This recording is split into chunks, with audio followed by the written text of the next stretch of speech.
Buenas tardes. Un día más estamos en este ciclo de conferencias y tenemos el honor y la suerte de contar con María Matilde Portuondo, que siempre me he preguntado, María M. Portuondo, ¿qué será la M? Matilde. Que digo que es un honor por lo que van a ver ustedes luego, por lo que nos va a transmitir y la sabiduría que nos va a hacer muestra, y una suerte porque es uno de esos casos en los que yo personalmente he tenido la suerte de conocer a una persona que me ha enriquecido como profesional, porque cuando nos planteamos en el Archivo de India hacer la exposición del viaje más largo y escribir un catálogo para acompañar esa exposición, pues decidimos contar con lo que queríamos, que eran especialistas de primer orden en diferentes ramas. Y había un punto que era el de las consecuencias científicas, la transformación en la ciencia, la filosofía natural que había implicado la vuelta al mundo. Y entonces me vino enseguida a la mente pues esta pequeña joya, que es Secret Science, la ciencia secreta, que es un estudio, la verdad que a mí me abrió mucho los ojos, me sirvió de mucho en mi trabajo en el Archivo de India, porque arroja luz sobre el desarrollo científico al servicio del imperio, cómo esos cosmógrafos, esos exploradores, ponen esos conocimientos prácticos al servicio de un mejor conocimiento, una mejor explotación, una mejor administración del territorio.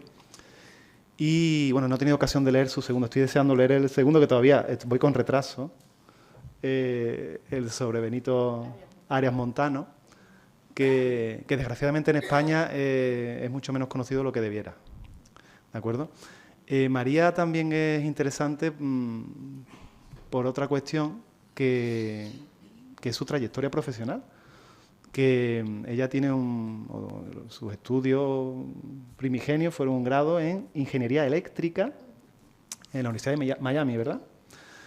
Y trabajó de ingeniera eléctrica durante, bueno, no voy a decir los años, no voy a ser indiscreto, durante una serie de años, 12 años, 12 años, y yo no sé por qué le dio por seguir estudiando y cambiar, no radicalmente, pero sí, bueno, un cambio valiente de disciplina, que es la historia de la ciencia, relacionado con lo que ella había estado haciendo, pero bueno, no deja de ser un salto sorprendente para esta educación tan rígida, digámoslo así de forma suave, que tenemos en España.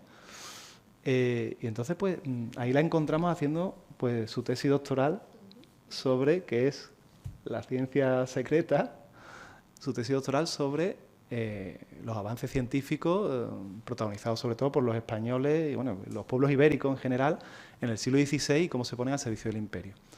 Creo que su perspectiva es un ejemplo de lo que llaman allí al otro lado del charco pensar fuera de la caja, es decir, escapar de los esquemas mentales que muchas veces somos prisioneros, los que tenemos una formación en humanidades. Es bueno, de vez en cuando, venir de otro mundo. Viene uno con nuevos ojos, con una nueva perspectiva que enriquece las hipótesis y las teorías históricas. Yo no voy a entretenerles más, les dejo con María Portuondo y estoy seguro que vamos a disfrutar mucho con su conferencia de hoy y bueno, les doy la bienvenida en nombre, que eso se me olvida siempre al principio, del Archivo de India y de la Universidad Internacional Menéndez y Pelayo.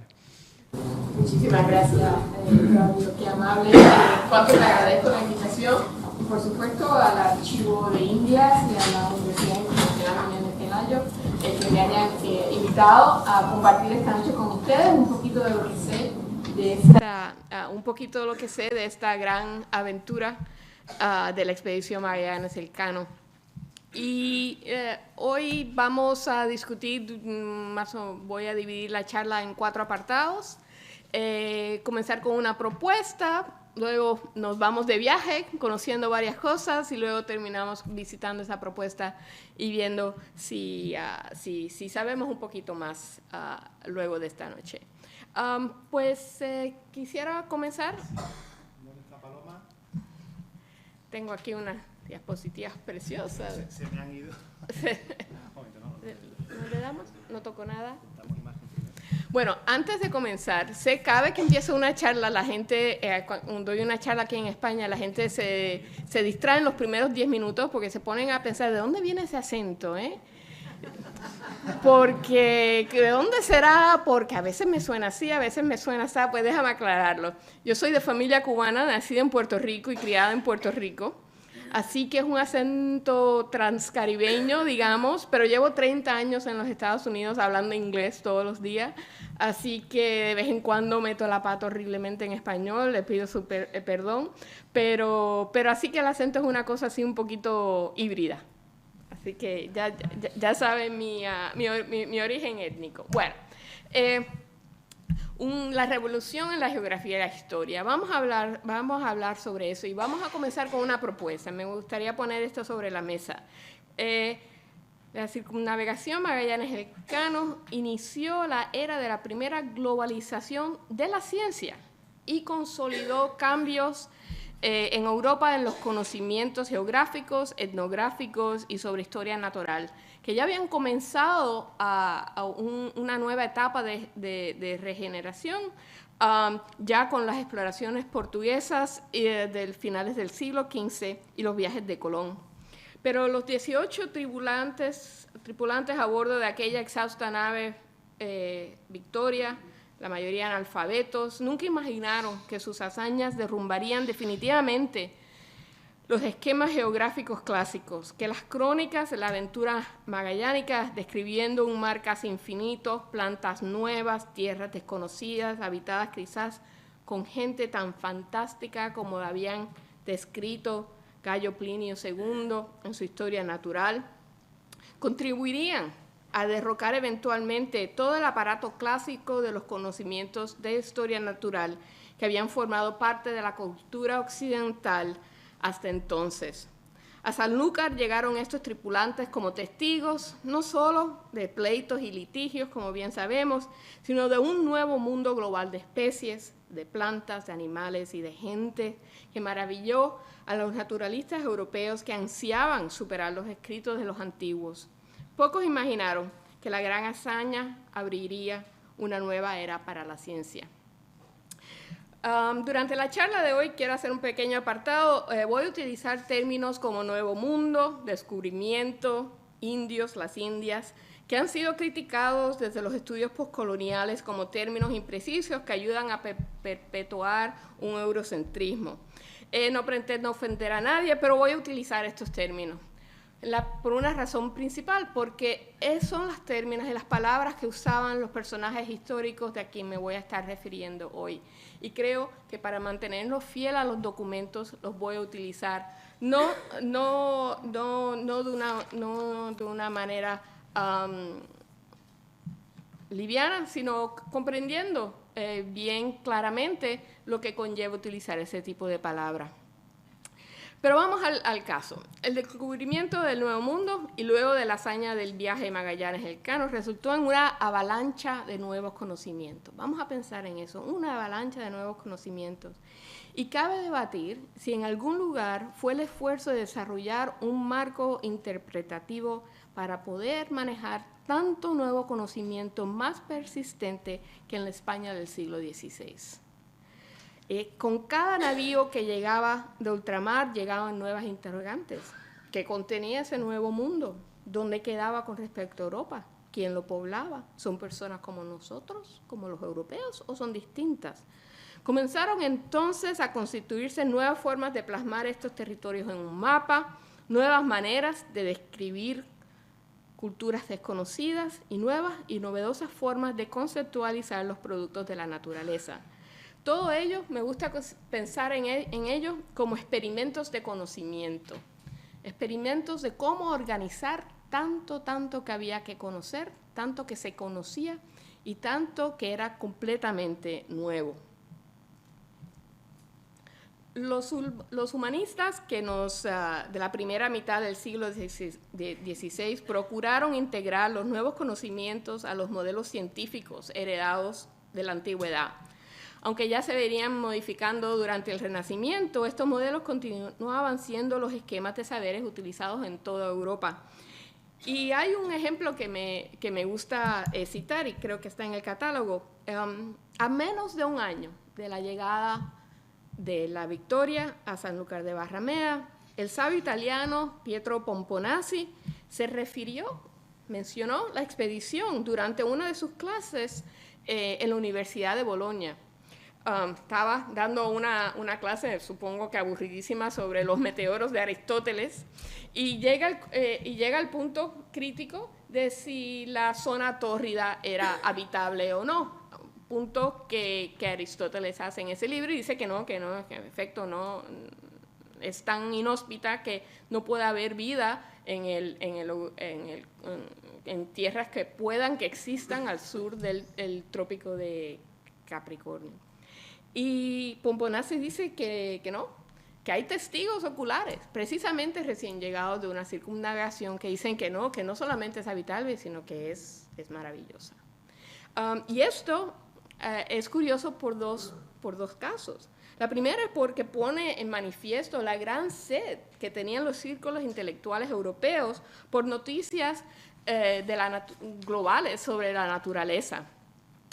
Y segundo, por lo persistente que fueron los conocimientos heredados de los antiguos. Ya claro, sabemos que los portugueses venían por décadas navegando al sur del trópico de Capricornio, el Cabo de Buena Esperanza, ya lo habían cruzado, pero seguían este tipo persistente de conocimientos que solamente el testimonio de alguien que hubiera estado ahí y que daba fe de que sí, en efecto, se podía cruzar la zona tórrida sin ningún problema, era en verdad lo que importaba.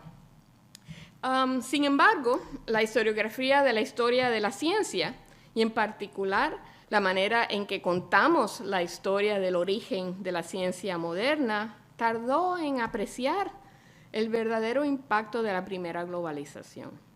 Eso se debió al enfoque en las transformaciones que surgieron durante lo que llamamos la revolución científica del siglo XVI y XVII, donde protagonizaron el campo de la astronomía y la física personajes como Copérnico, Galileo y Newton.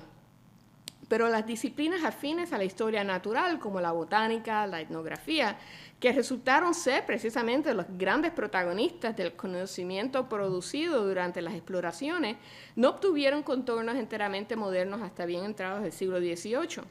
Además, los cambios que ocasionaron los descubrimientos en estos campos se desarrollaron en un entorno extraacadémico, entre gente de mar, cosmógrafos, comerciantes y uno que otro médico ansioso por encontrar nuevas medicinas.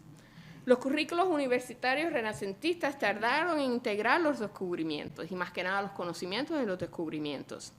Hacia finales del siglo XVI y en toda Europa todavía trataban algo de historia natural pliniana y cosmología ptolomeica. En otras palabras, seguían enseñando el material de hace 1500 años. Además, la geografía y lo que llamaríamos hoy etnografía eran estudios especializados que muy pocos podían acceder a ellos. No es exagerar decir que hasta bien entrado el siglo XVII, un estudiante de Salamanca o de Cambridge o de Bolonia sabía más de las costumbres de los antiguos troyanos que de los pueblos indígenas de Mesoamérica o de la China. La empresa científica, bien sabemos, responde siempre a las inquietudes o imperativos sociales.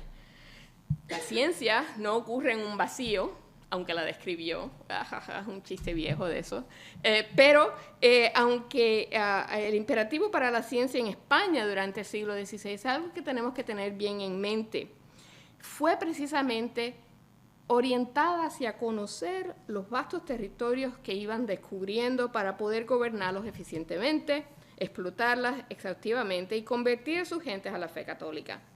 La energía intelectual de la península ibérica se abocó a la faena de interpretar el Nuevo Mundo, antes que a cuestiones de índole cosmológicas o astronómicas, no porque faltaran buenos astrónomos. Ahí está Jerónimo Muñoz, por ejemplo. Pero en otras partes de Europa, donde no tenían acceso a estas nuevas tierras, había otros enfoques. En España no había por qué ir a buscar un nuevo mundo en la Luna, como lo hizo Galileo, cuando había todo un mundo terráqueo por explorar y conocer. Vemos un enfoque distinto, Precisamente el imperativo de la empresa científica estaba orientado precisamente hacia la exploración y el conocimiento de estas nuevas tierras. Los documentos que nos han llegado de la expedición Magallanes-Elcano ponen manifiesto estos imperativos ante el conocimiento del mundo natural, y podemos identificar por lo menos 3 modelos que responden a distintos criterios epistémicos. En otras palabras, ¿cómo sabemos lo que sabemos? Y me gustaría dividirlos en 3, el modelo cosmográfico, un modelo naturalista y el modelo comercial. Cada uno estaba basado en distintas maneras de seleccionar y organizar información sobre la naturaleza, de determinar si esa información era correcta o válida, y si una vez revisada y recopilada resultaba no solamente comprensible, sino útil, lo cual era muy importante.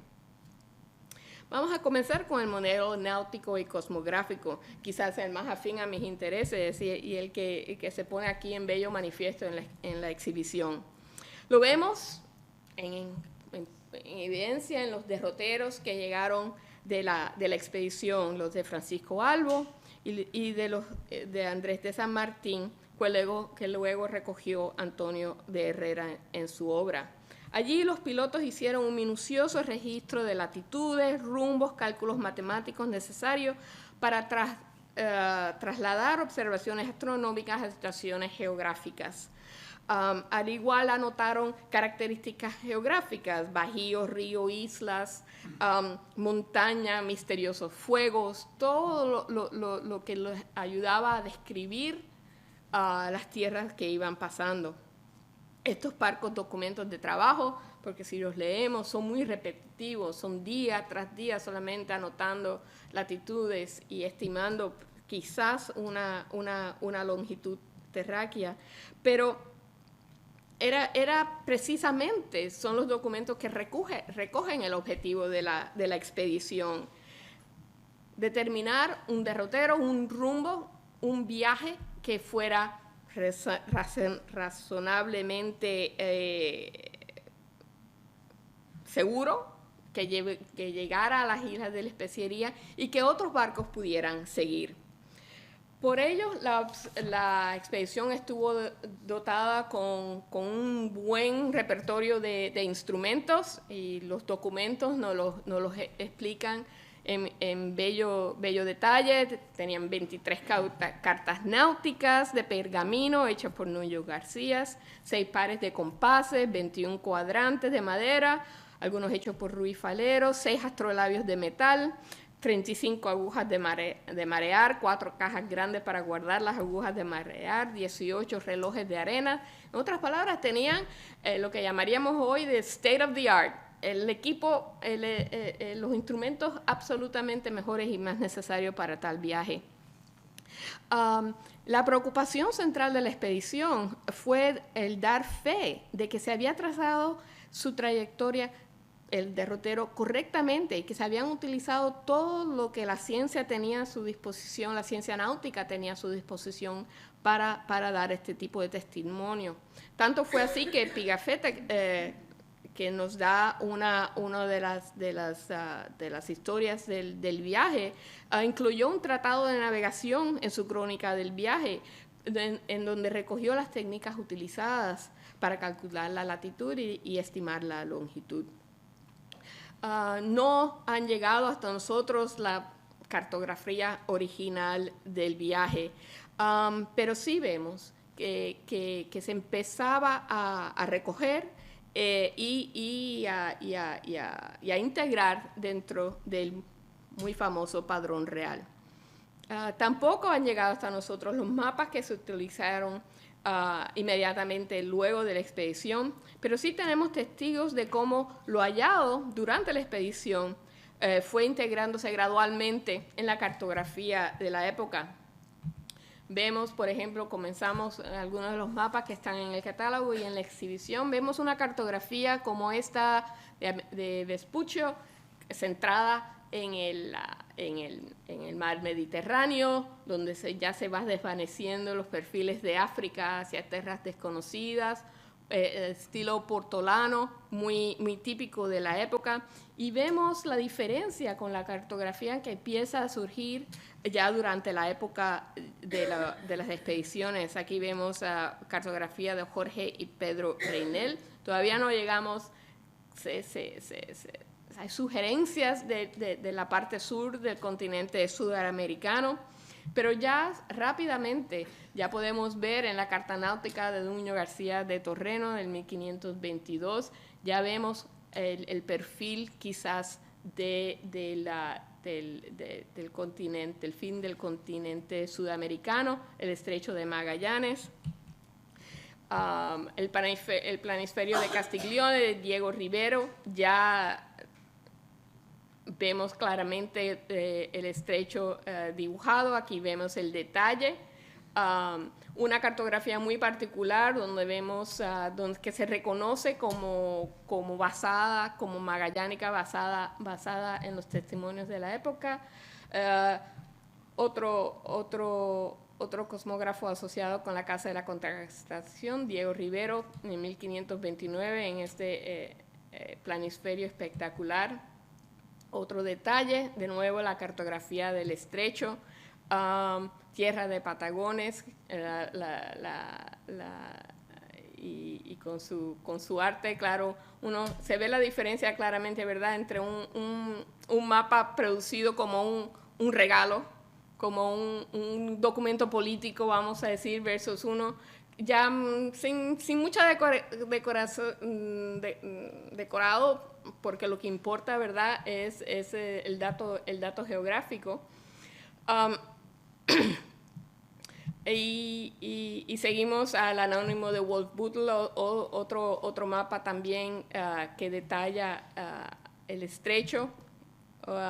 Y ya podemos brincar ya hacia el 1542, la labor del cosmógrafo asociado con la Casa de la Contratación, Alonso de Santa Cruz, que ya empieza a detallar con mucho más, con perfiles distintos y nueva información, cómo luce el estrecho de Magallanes. Este es de su Islario General, nunca se publica y luego explicaré el por qué. Y ya la cartografía del cosmógrafo del Consejo de Indias, Juan López de Velasco. Vemos delineado de nuevo el estrecho de Magallanes en este documento manuscrito. Esto tampoco nunca se publica durante la vida de López de Velasco. Y aquí vemos en el 1580 la cartografía de las islas de Especiería. Así que vemos un proceso gradual de integrar este tipo de conocimientos.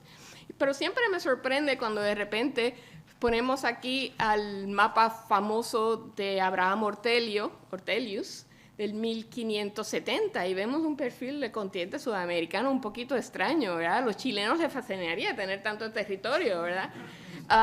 Pero ¿por qué dibuja así Ortelius? Si ya les vengo enseñando por lo menos 40 años de cartografía que tienen el perfil del continente sudamericano perfectamente bien delineado. Bueno, Ortelius era precisamente cartógrafo real de Felipe II, obedecía al mismo monarca, pero no tenía acceso a la misma información.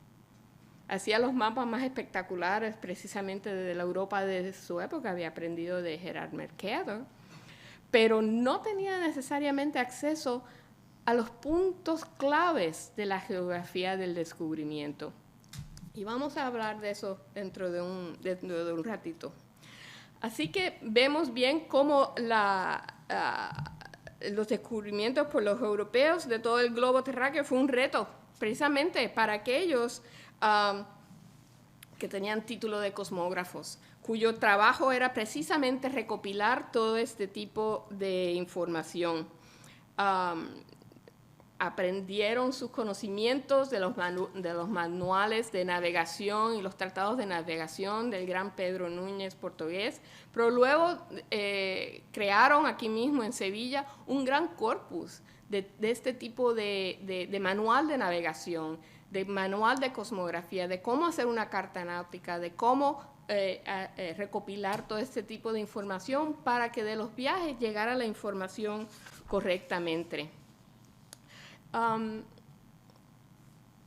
Las coordenadas terrestres que tan minuciosamente habían anotado Francisco Albo y Andrés de San Martín no solo servían para dibujar un bonito mapa, como habíamos visto, sino que después se convirtieron en datos vitales para la navegación transoceánica. Y después del Tratado de Tordesillas, claro, de 1494, estas coordenadas llevaban también implicaciones geopolíticas. Aquí vemos un memorial que creo que está parte de la exhibición de Hernando Colón, que es uno que también ejerció como cosmógrafo de la Casa de Contratación, al rey, explicando lo difícil que resultaba hacer cálculos de longitud debido a la tecnología que había durante esa época. Sugiere quizás que se utilizaran eclipses lunares para hacer este tipo de investigación. Y vemos que aunque escribe esto en 1520, en esa década, no fue hasta los 1570 y pico donde precisamente se pone en marcha un proyecto que precisamente logra fijar las longitudes de todo el globo, coordinado desde el Consejo de Indias. Y hablaremos más adelante de ello. Desde los primeros viajes de Colón empezamos a ver la frustración de ciertos grupos, precisamente grupos intelectuales y políticos, ante la inexactitud de la información que llegaba. Llegaban muchos cuentos, llegaban muchas memorias, llegaban muchas narrativas y sencillamente vemos lo difícil que resultaba recopilar y extraer y valorizar tanta información contenida en cientos de relatos, memorias, cartas de méritos y servicios, cartas de marear enmendada por pilotos, algunos diestros, algunos no tan diestros. A veces la intención era sencillamente dar a conocer, a veces la intención era desorientar. Y me gustaría pensar en todo este proyecto cosmográfico como piezas de un gran rompecabezas que llegaban completamente desorganizadas. Alguien llegaba de un viaje que lograba volver, otros nunca volvían, y toda esa información llegaba como piezas, y era precisamente la labor del cosmógrafo en organizarlas y hacer de todo eso, toda esa información, una visión coherente. Y ya no era coherente solamente del Caribe o de la costa de África, era hacer una visión global que fuera coherente. No podemos imaginarnos la magnitud de esa empresa. Y no es solamente ensamblar estos trozos y crear una composición que satisfaciera cierto criterio empírico, ¿verdad?, que fuera verdadera, sino que tenía que ser matemáticamente coherente y útil, ¿verdad? Tenía que servir una razón de Estado. El otro modelo al que me había referido antes era el modelo naturalista. Y aquí quiero utilizar el relato de Antonio Pigafetta como ejemplo. Su modelo es la literatura naturalista cortesana italiana del Renacimiento. En largos apartados, Pigafetta describió con detenimiento la situación geográfica, los frutos naturales, las costumbres de los naturales. En su dedicatoria nos informan que se preparó para el viaje y suponemos, debido a las referencias que hace, que lo que hizo fue leer a Plinio. En otras palabras, leyó un texto de hace 1500 años para prepararse el viaje. Y claro, debe haber leído también las cartas del gran navegante y de Américo Vespuccio. Pero estaba trabajando con un modelo de historia natural muy, muy antiguo. Y lo podemos ver en algunas de sus descripciones. Aquí vemos una, no la voy a leer en detenimiento, pero donde habla de 3 distintos tipos de peces, aunque son muy grandes, que hay mucho que se puede pescar, pero que hay algo curioso, hay un pez volante, ¿qué es esto? Un pez que vuela, que cuando se encuentra con estos otros peces más grandes, pues sale volando. Y nos dice, y salta inmediatamente fuera del agua y vuela mientras tiene las alas mojadas. Las alas mojadas. Más allá de un tiro de ballesta, que puede ser 100 metros, una barbaridad. Así que todavía en sus descripciones existe la intención de crear analogías, de ser un poco fantástico, de llamar la atención, de describir el mundo no solamente exactamente como era, sino a lo mejor un poco más allá. Aunque claro, el realismo de Pigafetta en su tratado es bien conocido.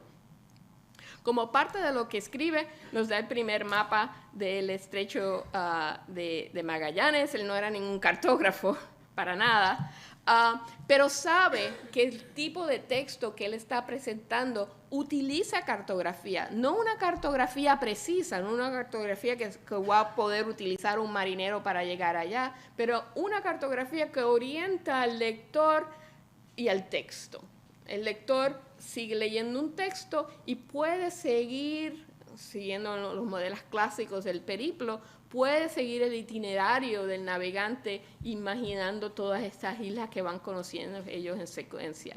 Así que es otro tipo de cartografía, no es la cartografía precisa matemática, quizás de un piloto o de un cosmógrafo, pero es una cartografía que va con precisamente una descripción de historia natural. Este tipo de cartografía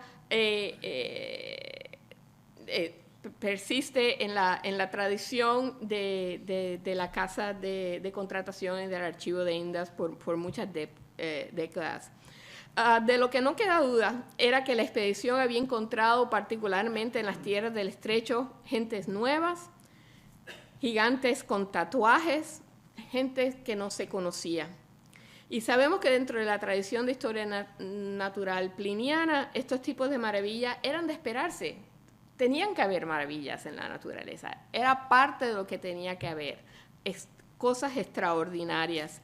Y Pigafetta nos lo relata. Y siempre apuntar a lo que dice, frases como yo he visto, dicen lo que lo han visto. Siempre el testigo ocular, yo lo vi, me tienen que creer porque yo lo vi. Y eso es una parte integral precisamente de la ciencia de la época. La de Pigafetta era una realidad empírica de primera mano, pero también llena de maravillas. Les resultó difícil apartarse demasiado de las convenciones de la tradición de historia natural antigua.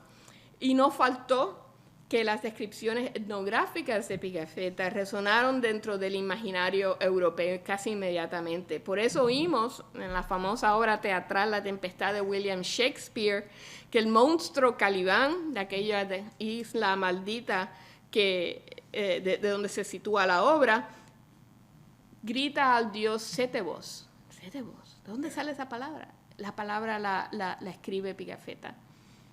Cuando Pigafetta incluye un diccionario de las voces que oye de los habitantes de las tierras patagónicas, una de las palabras que dicen es Cétebos. Y Shakespeare la copia inmediatamente idéntica del texto. En otras palabras, esa manera de conocer lo nuevo, de aquí alguien ha dado testigo presencial de una gente que cree en unos dioses muy distintos, lo van incorporando en la mentalidad europea. Por eso las maravillas son parte de cómo se ve el mundo en el siglo XVI. Finalmente vamos a llegar al modelo comercial, quizás el más conocido. Y aquí me voy a referir a las obras de Maximiliano Transilvano y las décadas de Pedro Mártir. En estos casos, los textos nos ofrecen descripciones detalladas de plantas que producen frutos comerciales.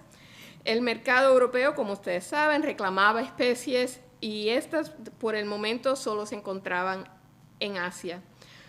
Nos no se había saciado tampoco el hambre del oro con los descubrimientos de Colón. Recordemos que esto es antes de la conquista de México.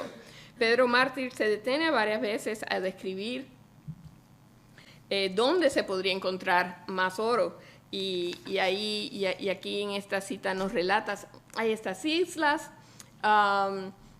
donde nos señalaron los naturales apuntando a otra isla aún más lejos, donde dice que tienen oro,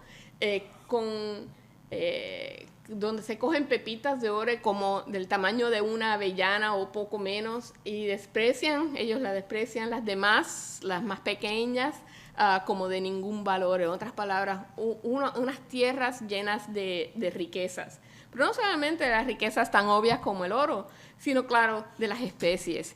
Y aquí Maximiliano Transilvano nos da esa otra perspectiva del modelo comercial.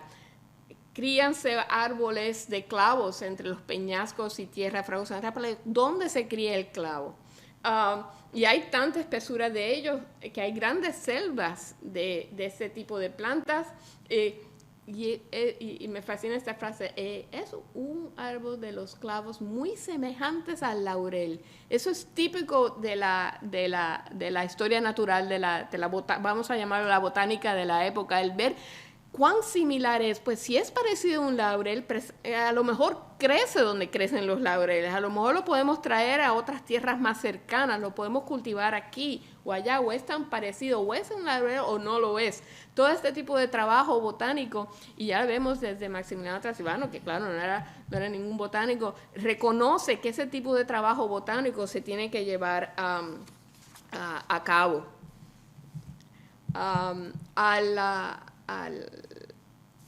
Él escribe como es al cardenal de Salzburgo, le manda ejemplos de lo que han traído en la nao Victoria, y le manda canela, nueces moscadas, más clavos, ejemplos materiales de que en verdad este viaje ha llegado como evidencia, le manda estos ejemplos como evidencia de que en sí el viaje ha resultado efectivo.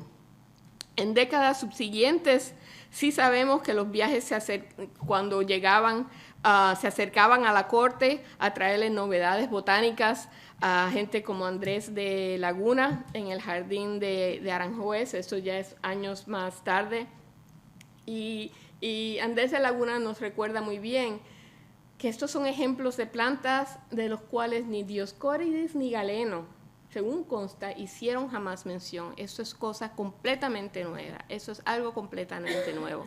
No sabemos precisamente si esos ejemplos de productos naturales que llegaron con el cano fueron investigados, vamos a decirle, científicamente. Sí sabemos a través de Maximiliano Transilvano que se mandaron ejemplos a toda Europa, pero no sabemos si alguien en verdad, diríamos, los estudió del lado de acá. Pero ya para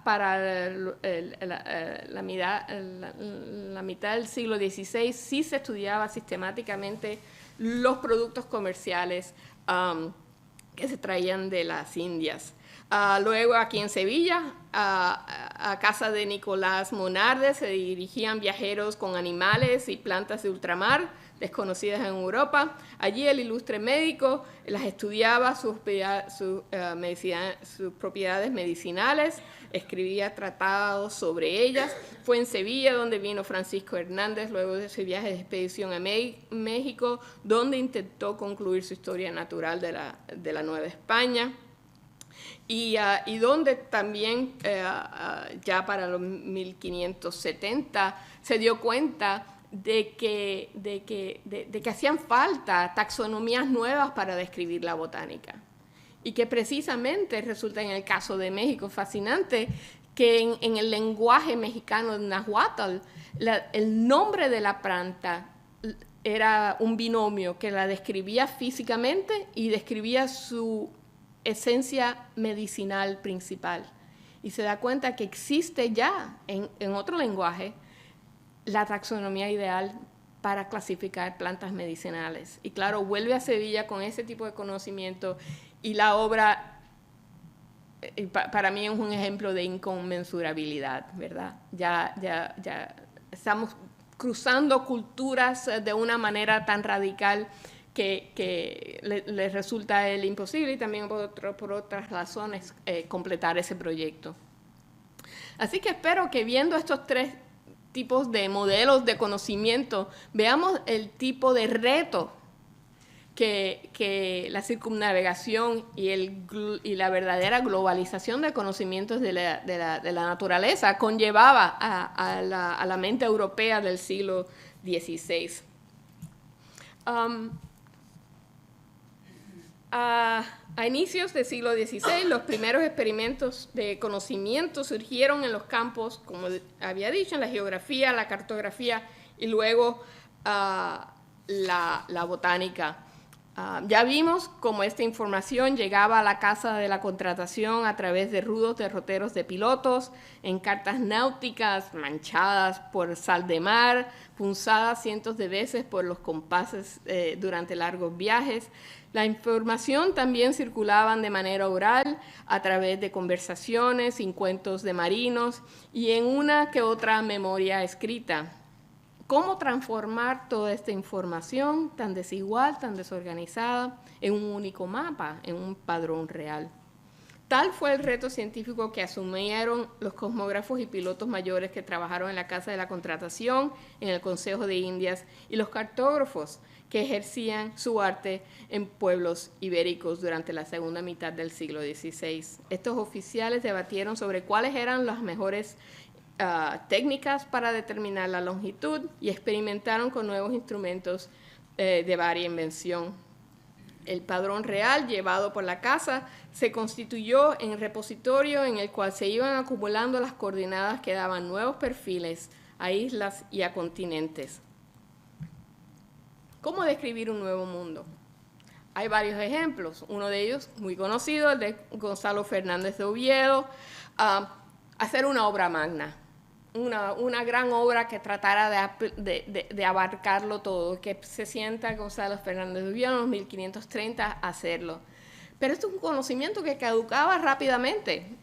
Hay un memorial que recoge en mi libro donde dicen unos ministros de Estado quejándose, pero es que nombramos a alguien de cosmógrafo y se nos mueren antes de que terminen de escribir el libro. Hay tanto que escribir que nunca terminan.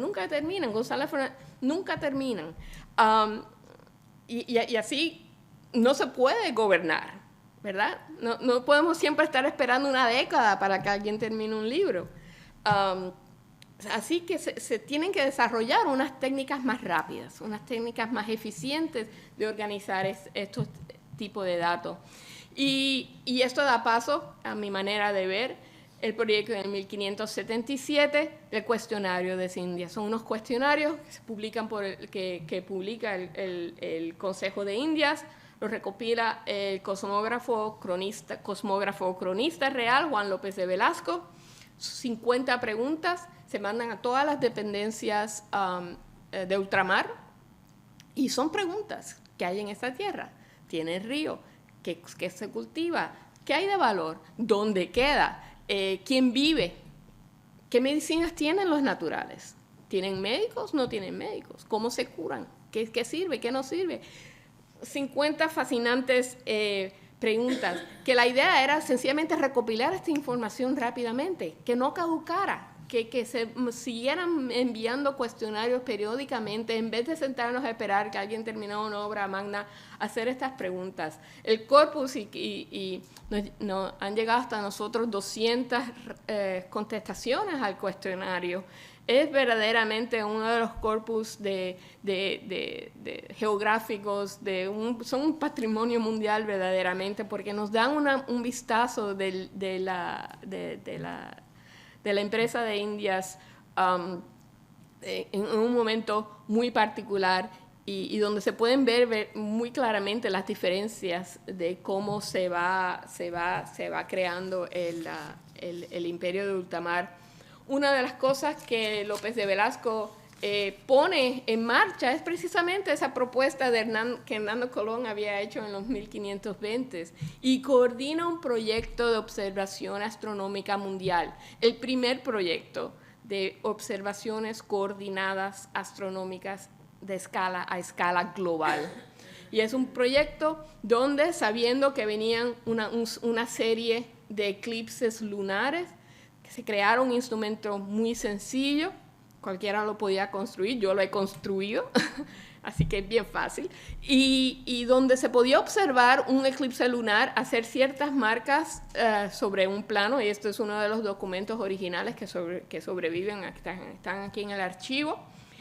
Y si todo el mundo observaba el inicio y el final del eclipse, marcando las sombras, claro, los ángulos iban a variar, depende de dónde en el planeta se observaba, porque el eclipse ocurre en un momento de sincronización, y se podía determinar, yo lo he calculado, a más o menos casi 1 o 2 o hasta 3 grados de precisión de longitud, algo que era imposible con ninguna otra imposible ese tipo de precisión con ninguna otra técnica. Y llegan las observaciones astronómicas. Y el proyecto, yo diría que aunque no, digamos, mucha gente se equivoca y hace las observaciones mal, pero sí se llega a fijar en los mapas ciertas coordenadas de longitud que eran críticas. De nuevo, solucionar esos problemas que conllevaba toda esta avalancha de conocimiento. Y solo quiero terminar con ver la perspectiva desde Sevilla, donde llegaba precisamente este conocimiento. Y sabemos que los marineros se acercaban a la casa de Nicolás Monardes, le traían cosas, él citaba según dicen, recopilaba la información del viajante y luego hacía sus propios experimentos. Y claro, eso es un punto de inflexión en la ciencia crítica. No solamente el recopilar lo que dijo el testigo presencial, sino luego experimentar, como hace Nicolás Monardes, aquí en Sevilla, sobre si lo que me han dicho es verdaderamente correcto. Conocer nuevas plantas, ver si tienen las mismas propiedades medicinales que dicen que tienen ultramar, las tienen cuando crecen aquí en Sevilla o en otros jardines en España. Quiero terminar solamente con un detalle, y es referirme al tema de la ciencia secreta. Todo este conocimiento, claro, lo llamamos hoy científico, y hoy día tenemos una visión de la ciencia, que la ciencia es algo que se comparte. Si alguien descubre algo, debe ser patrimonio de la humanidad, ¿verdad? Que es algo universal. Pero tenemos que tener en mente que tanto de este esfuerzo que vengo describiendo hoy, de historia natural, de cartografía, de cosmografía, eran secretos de Estado. Tenían un valor político, y un valor comercial. Y la intención, ya comenzando en los años 1540, es de resguardar este conocimiento, de mantenerlos para beneficio de la corona, y porque es parte del patronato del rey. Así que vemos como por ejemplo Francis Drake, cuando en el 1577 cruza por el estrecho de Magallanes, que se creía, nadie lo conocía.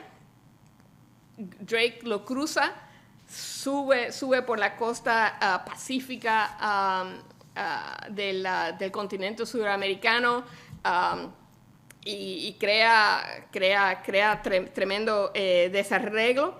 Y la idea es rápidamente hay que fortalecer el estrecho.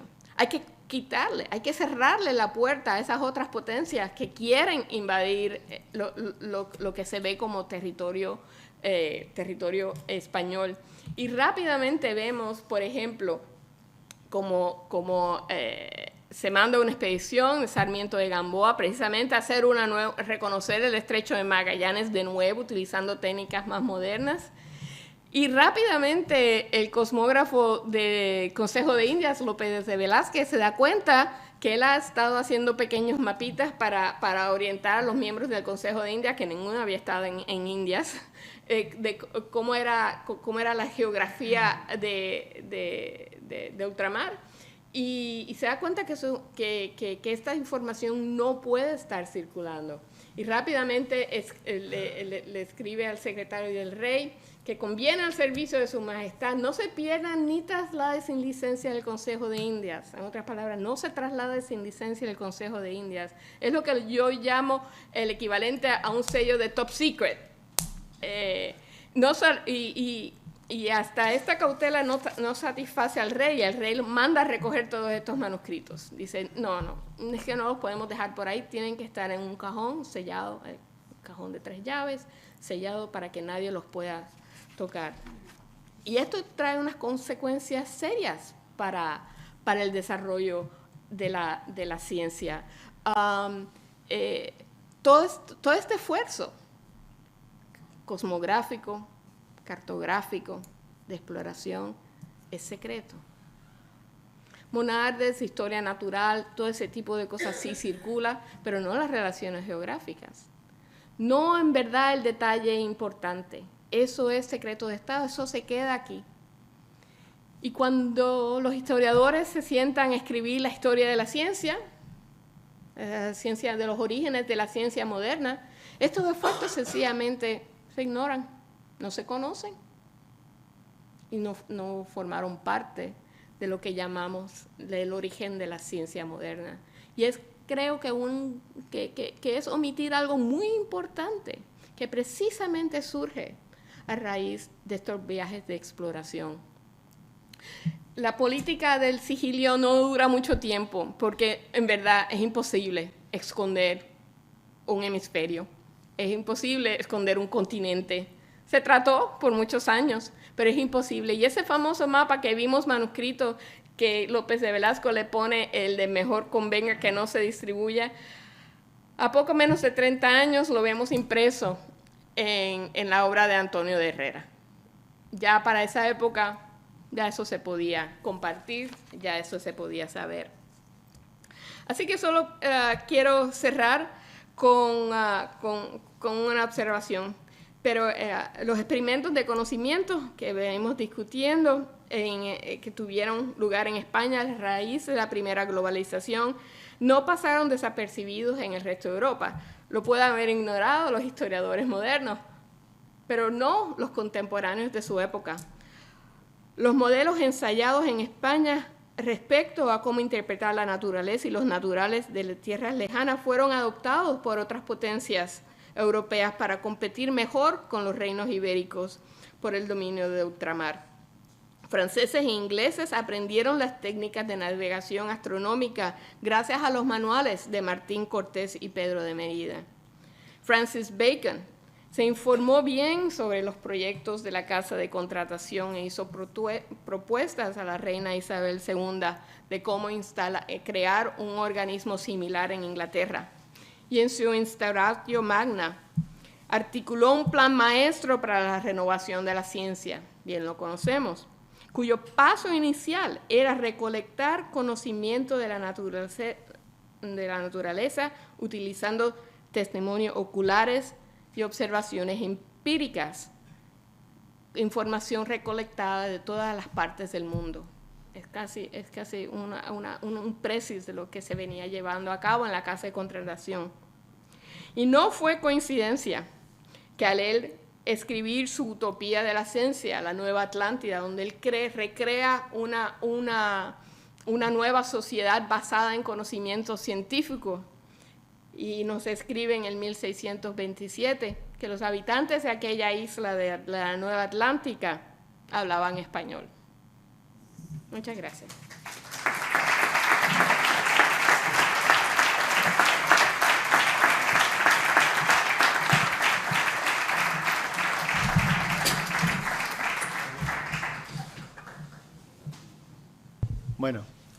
pues debemos agradecerle a la profesora Portuondo que haya permitido que la arranquemos de la Johns Hopkins al vuelo, porque ha ido a Alemania, la hemos traído, ha sido una operación logística casi tan complicada como la vuelta al mundo. No, bueno, ahora ya es más fácil. Y la hemos conseguido arrancar de Alemania y le debemos dar las gracias porque es un poco paliza para ella, porque ha venido hoy y ya mañana tempranito tiene que coger el avión. Así que vamos a hacer un breve turno de preguntas y vamos a hacer un recorrido por la exposición. No vamos a hacer el relato de siempre, sino vamos a procurar hacer algo más centrado en lo que ella ha explicado y detenernos en una pieza en concreto. Pero si tienen ustedes alguna pregunta, aquí tenemos la herramienta de tortura.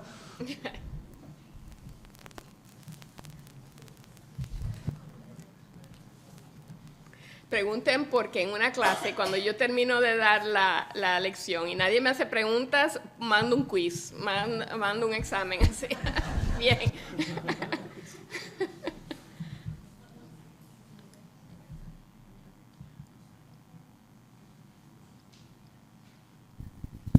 Ante todo, gracias por la exposición. Me ha parecido fantástica, entusiástica. Ha nombrado usted tangencialmente a Américo Vespuccio. Me gustaría saber brevemente, porque evidentemente no pretendo que me dé una amplia respuesta, pero sí brevemente, la opinión del personaje y la trascendencia del mismo. Porque yo sigo sin entender por qué fue nominado piloto mayor en la Casa de Indias. Gracias. Sí, eso es una magnífica pregunta. Aquí hay en la sala alguien que sabe más de eso que yo, pero es una situación curiosa, es un momento político, ¿verdad?, en que se necesitan ciertos conocimientos, y en esas épocas muy tempranas, vamos a decir que se está desarrollando ese tipo de conocimiento cosmográfico aquí en Sevilla. No hay mucha gente que sepa. Y vienen de todas partes del mundo, no solamente viene Américo Vespuccio, sino que después vienen los cabotos y otra gente. Se reúnen aquí y se vuelve durante esas primeras décadas del 16, son posiciones pagadas que se negocian a ver quién la puede cumplir mejor. Luego se vuelve muy claramente que prefieren gente de España. Sí. Ya después de los cabotos de que sirven aquí, se van para allá, vuelven, ya era mejor sencillamente que no fuera ningún extranjero que podíamos ya considerar extranjero.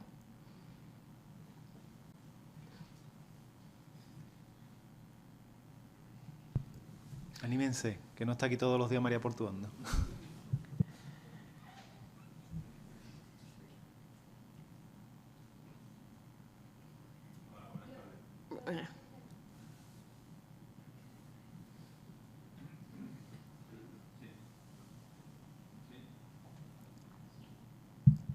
Sí, ahora. Buenas tardes. ¿No ha hecho usted referencia a la posible influencia de la Iglesia Católica en el ocultamiento de ciertas informaciones? ¿Es que no se dio o es que todavía estaba muy incipiente la reforma y no se había todavía incidido en este tipo de cuestiones? Gracias. Sí, lo veo como dos problemas muy distintos. Muy distintos. Durante el siglo XVI vemos muy poca tipo de lo que ya llamaríamos censura eclesiástica, este tipo de documentos. Sencillamente pasaba desapercibido, no se veía como teológicamente problemático. Esos son, y como me he centrado en el 16, pues verdaderamente no influye durante esa época.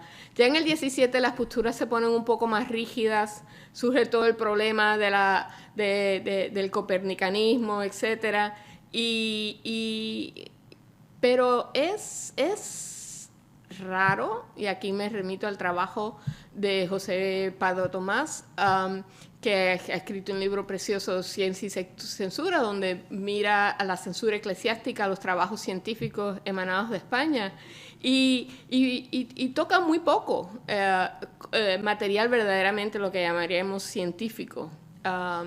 El problema con las teorías de Galileo y de Copérnico y luego de Galileo es si acaso una excepción, y claro, eso ya sucede en el 17. Así que en el 16, pues no tanto. Se censuran historias, eso la censura el cosmógrafo del Consejo, por problemas políticos. Escribir una historia sobre las guerras civiles del Perú, eso resulta problemático políticamente, así que esas historias se recogen y se ponen en el cajón de 3 llaves.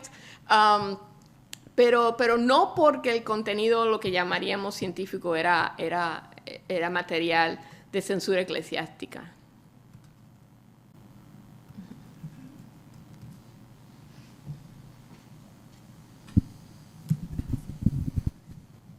¿Usted cree que en el resto del mundo se está celebrando con la importancia que tiene este 5º aniversario esta efeméride? ¿No? Pero yo diría que no. Como vivo en los Estados Unidos, ha habido menciones, claro, sobre la circunnavegación, pero no con el entusiasmo, y creo que eso es natural, claro, con el entusiasmo que hay aquí en España, el país que dio origen al proyecto.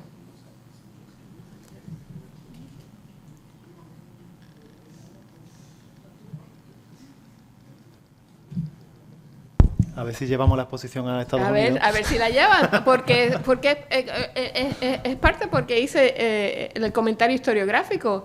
Sencillamente hay una narrativa sobre la ciencia, donde la ciencia empieza, la ciencia moderna, hay que esperar a Francis Bacon y a Galileo, y nos estamos perdiendo precisamente todo lo que sucede, tanto que sucede en el siglo XVI, que yo creo que la base para que surja una ciencia moderna, y hay que recapacitar y estudiarlo mucho más y pensarlo mucho más a fondo de lo que creo que de lo que se hace y se ha venido haciendo. ¿Otra pregunta ya al fondo? Bueno, muchísimas gracias por la magnífica conferencia, siempre un gusto escuchar a la profesora Portuondo. Que una pregunta sobre lo que comentó respecto a las relaciones geográficas y como un patrimonio importante en la humanidad, y lo estaba pensando en paralelo a como fragmentos de cartografía, pero en ese caso de relaciones. Y bueno, ¿qué accesibilidad tienen esos fragmentos hoy en día?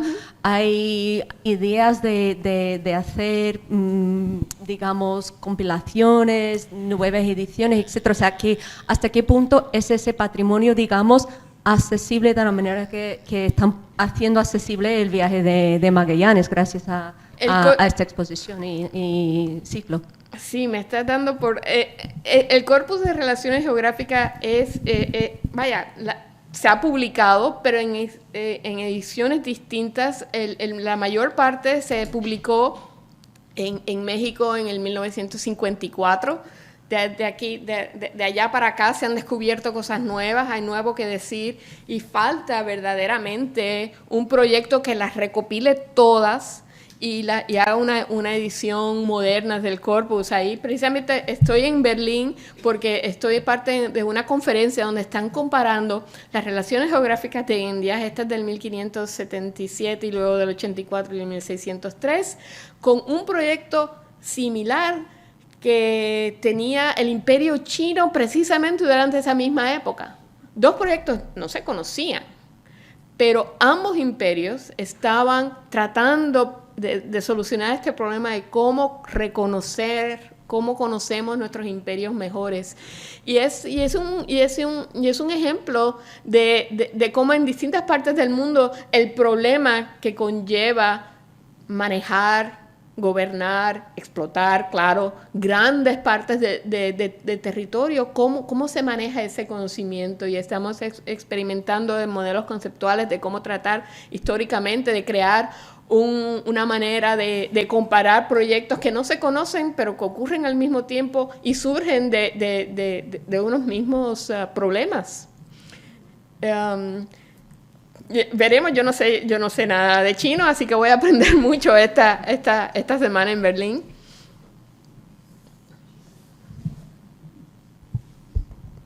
¿Alguien más? Bueno, una más. Hay uno más.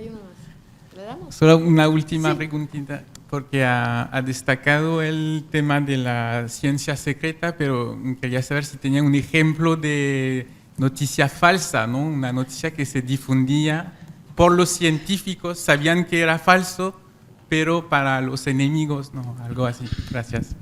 Yo creo que había mucha, lo que llamamos en inglés misinformation, fake news, ¿no? Deja ver, así de momento no me surge un ejemplo, pero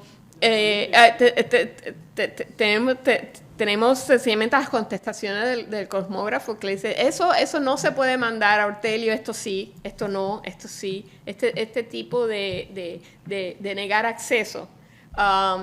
Más que de plantar información incorrecta, aunque para eso lo que hay que leer son las informaciones de méritos y servicios de todo el mundo que había servido al rey y haciendo sus relaciones, de lo que habían descubierto. Ahí es donde hay bastante falsas noticias. Yo me voy a permitir dar una fake news de que aparece en el documento que ha citado ya antes, que ha enseñado, de Hernando Colón. Eso es un informe que hace cara a la negociación con los portugueses, cuando ya ha regresado a la expedición, la Junta de Elvas, Badajoz, Hernando Colón, el hijo del almirante, que es uno de los expertos. En ese documento lo que viene a decir es, los portugueses nos van a utilizar estos argumentos y nosotros, no con criterios científicos, con criterios políticos, nosotros vamos a utilizar esta otra medida porque nos conviene para decir que el mundo es así de grande, basado, y que el meridiano del contrameridiano que establece Tordesillas, pues indica que las Molucas son nuestras. Y los portugueses hacían lo mismo, lógicamente. De manera que esto está a la orden del día. En la exposición vamos a ver nada más entrar el Atlas Miller, que es un mapa, como decía ella, de propaganda, no un mapa de navegación, que es un mapa que no hemos expuesto la lámina, sino hemos puesto un grafismo encima de una puerta donde lo que se pretende transmitir con ese mapa es que la única ruta posible por mar hacia la isla de las Especias es la portuguesa, porque América se une con la Antártida, básicamente, y no hay manera de pasar al otro lado. De manera que, es decir, la ciencia, y ahí disiento de María Portón, dice, bueno, aquí no es, secreta la ciencia sigue siendo, muchas cosas no nos llegan, ahora sí, hombre, hay mucho más común, pero la Guerra Fría fue un ejemplo de ciencia secreta también, porque al fin y al cabo la ciencia, igual que la historia, pues sirve al poderoso, al que paga la factura. Es cierto. ¿Cierto? Es muy cierto. Pero bueno, estamos mejor que hace 500 años. Bueno, si no hay más preguntas, podemos ir a la exposición y allí le pueden hacer preguntas de un tono más informal a María. ¿De acuerdo? Muchas gracias.